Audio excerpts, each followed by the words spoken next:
Parliament में घिनौनी हरकत होती है, भाजपाई सांसद करता है, गालियां देता है, लेकिन देश का लोकसभा स्पीकर मौन व्रत धारण किए हुए। पंडित राहुल गांधी के अंदर इतनी इंसानियत तो बची है, मानवता है। इंसानियत नहीं बची है।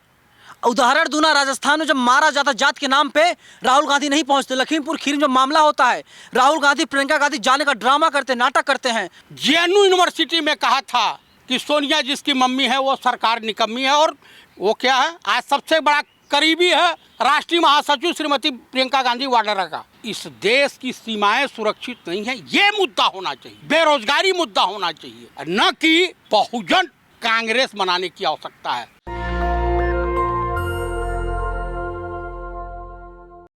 28 दिसंबर साल 1885 को कांग्रेस की स्थापना हुई थी, लेकिन कांग्रेस बनाने का मकसद कुछ और था जब कांग्रेस की स्थापना की गई थी। लेकिन कांग्रेस नेता राहुल गांधी लगता अपने मिशन से भटक गए हैं।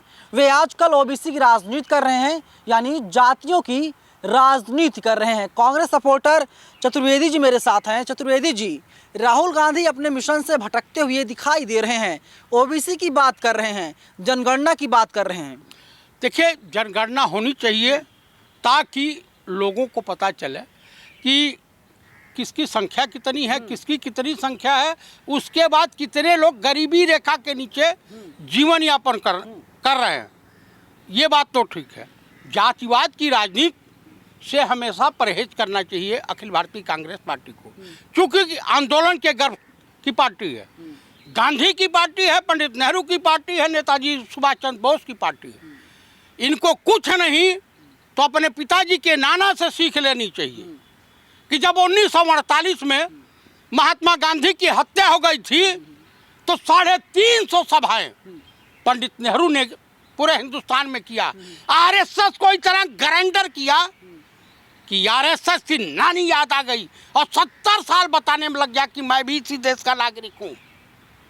आप बता दीजिए कि इस देश की जनता, महान जनता, इस देश की स्वतंत्रता आंदोलन में अपने आप को कुर्बान कर देने वाली जनता अपने देश में महात्मा गांधी को 5 महीना 6 महीना नहीं झेल पाई। 1948 में महात्मा गांधी की 3 गोली मार करके हत्या कर दी जाती है। आरएसएस के और हिंदू महासभा के एक विचारक के द्वारा, नाम लीजिए, गोडसे द्वारा, बोलिए साहब। नाथूराम गोडसे, और रिवॉल्वर जो दी गई थी नाथ संप्रदाय के सबसे बड़े मठाधीश गोरखपुर के दिग्विजयनाथ के द्वारा, गोरखनाथ मठ के मठाधीश। कहना क्या चाह रहे हैं? मैं ये कहना चाह रहा हूं कि कांग्रेस को इलेक्शन की परवाह न करते हुए जातिगत विचारों से ऊपर होट राजनीति करनी चाहिए। अमीरी गरीबी की राजनीति करनी चाहिए। मुद्दा महंगाई, बेरोजगारी, महिलाओं की समस्या और इस देश की सीमाएं सुरक्षित नहीं है, ये मुद्दा होना चाहिए। बेरोजगारी मुद्दा होना चाहिए, न कि बहुजन कांग्रेस बनाने की आवश्यकता है। अरे कब तक राहुल गांधी को सड़कों पर घुमाओगे आप लोग? आप लोग चाह रहे हैं कि दिसंबर जनवरी की ठंडी में फिर राहुल गांधी एक टी शर्ट पहन कर निकल जाए सड़कों पे? इनके ग्रैंडफादर इनसे बड़े रईस थे।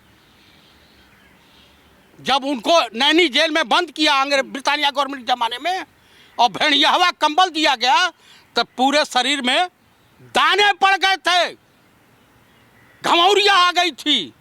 और पंडित मोतीलाल नेहरू ने अंग्रेज जज से कहा कि मेरे पास इतनी संपत्ति है कि पूरे इलाहाबाद को गंगा में डुबो दूंगा।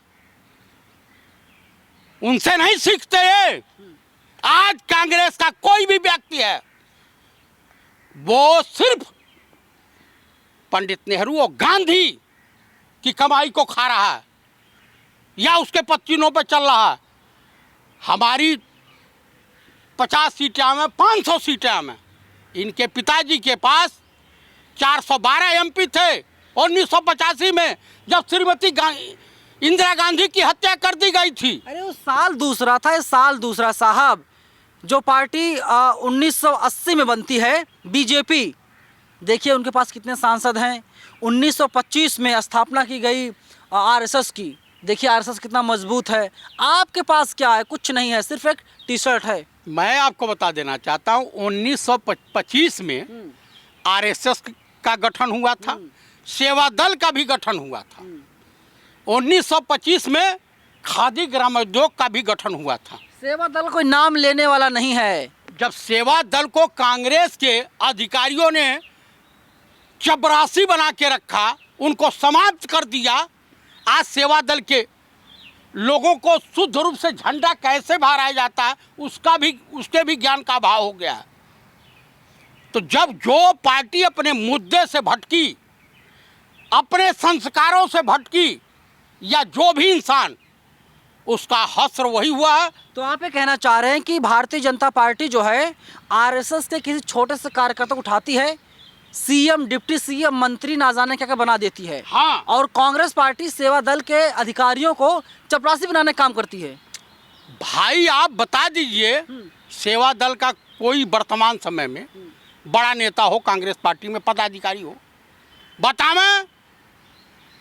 यहाँ संदीप सिंह, लेफ्टिस्ट विचारधारा का, जिसने जेएनयू यूनिवर्सिटी में कहा था कि सोनिया जिसकी मम्मी है वो सरकार निकम्मी है, और डॉक्टर मनमोहन सिंह जैसे और शास्त्री को काला झंडा दिखाया था। वो क्या है, आज सबसे बड़ा करीबी है उत्तर प्रदेश की प्रभारी राष्ट्रीय महासचिव श्रीमती प्रियंका गांधी वाड्रा का, और ऐसा विचार दिया कि उत्तर प्रदेश में कांग्रेस का पतन हो गया। संदीप सिंह से आप खुद नफरत करते हैं, कोई दिक्कत है आपको पर्सनली?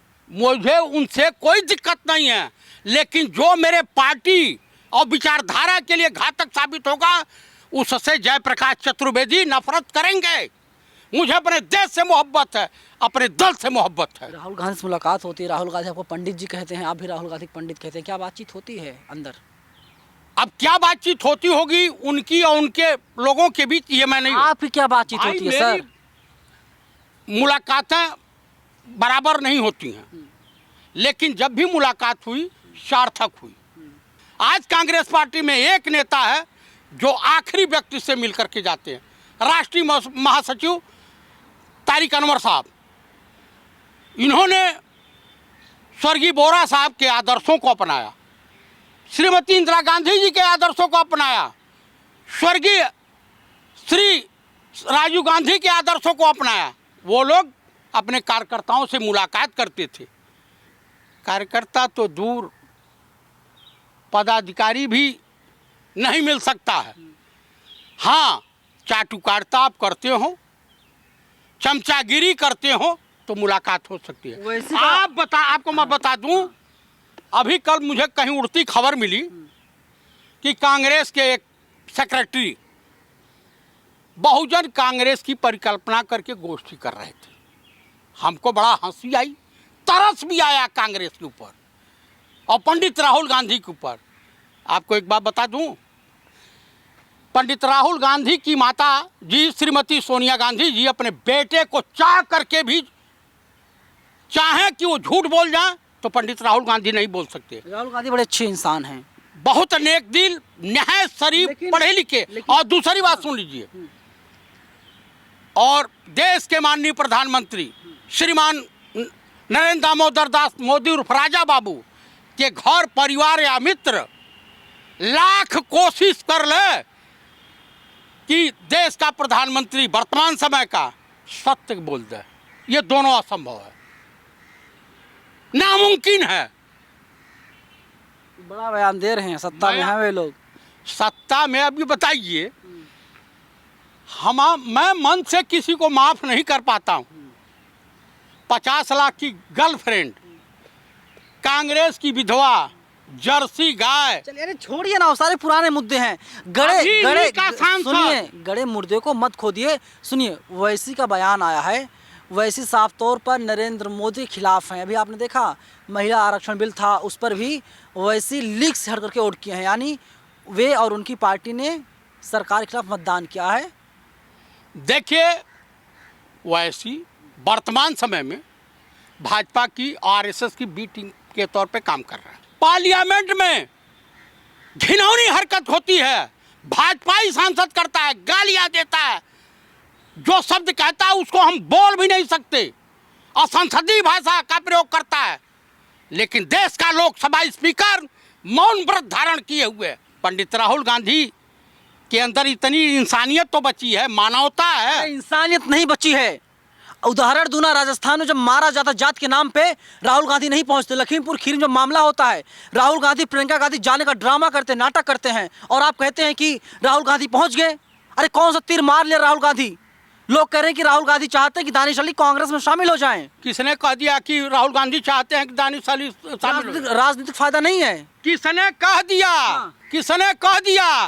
कोई ऐसी सरकार बताइए जिसे कांग्रेस के पंडित राहुल गांधी ने 2004 से लेकर 2014 तक गिराया और खरीदा उनके विधायकों को। किसने कह दिया आपसे? हमारे 125 ऐसे कांग्रेसी नेता हैं जो भाजपा में दल बदल। और अगर मुसलमानों, सुनिए चतुर्वेदी जी, अगर आप इतने मुसलमानों की तैशी है ना, एक बात बताइए, राहुल गांधी की सांसदी गई, पूरी कांग्रेस सड़कों पर आ गई, वहीं एक मुसलमान सांसद साथ ऐसी हरकत की जाती, घटिया हरकत की जाती है।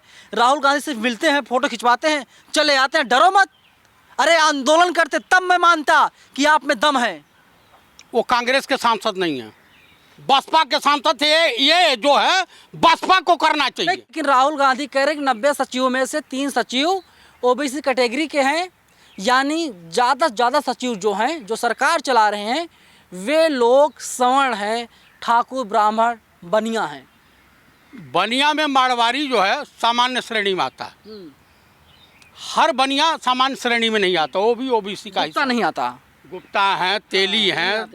देखिए, इनको उस कॉन्सेप्ट को अपनाना पड़ेगा। सोशलिज्म मतलब एक औद्योगिक इकाई, सेक्युलरिज्म मतलब वो औद्योगिक इकाई। आपको राहुल गांधी जब तक पंडित नेहरू और गांधी के विचारों से परे हटते रहेंगे, हिंदुस्तान की सत्ता पे काबिज नहीं। राहुल गांधी भटक गए हैं।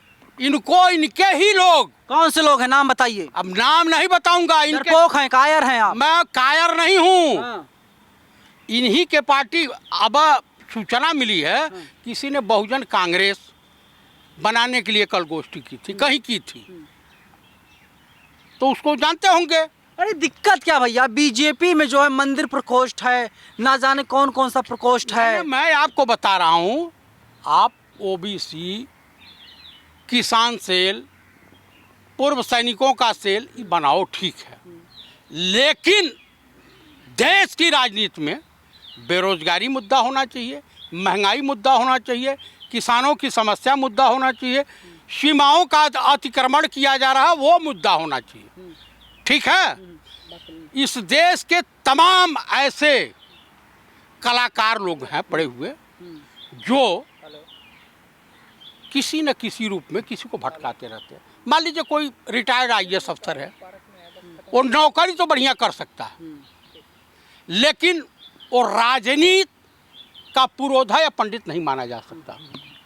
और कोई इंजीनियर है, मैकेनिक इंजीनियर है। चलिए आप एग्जाम्पल दे रहे हैं, लेकिन चतुर्वेदी जी साफ कह रहे हैं कि कांग्रेस समर्थक हैं, राहुल गांधी समर्थक हैं, लेकिन अभी मौजूदा हालात में कांग्रेस पार्टी अपने मिशन से भटकती हुई दिखाई दे रही है, जिसके लिए कांग्रेस की स्थापना 1885 में की गई थी। कांग्रेस उस रास्ते पर चलती हुई नहीं दिखाई दे रही है। आप लोग क्या सोचते हैं? क्या आप लोग चतुर्वेदी की बातों से सहमत हैं या फिर असहमत हैं? कमेंट बॉक्स में आप लोग हमें ज़रूर बताइएगा। कैमरा पर्सन आशीष के साथ मैं नवीन कुमार नंदन, नेशनल दस्तक, दिल्ली। नेशनल दस्तक की आपसे गुजारिश है कि अगर इसको बचाना चाहते हैं तो नेशनल दस्तक को सब्सक्राइब करने के लिए रेड कलर के सब्सक्राइब बटन को दबाएं, फिर बेल आइकन की घंटी दबाएं। नेशनल दस्तक को बचाने के लिए बहुत जरूरी है कि हर खबर को शेयर करें, लाइक करें, कमेंट जरूर करें।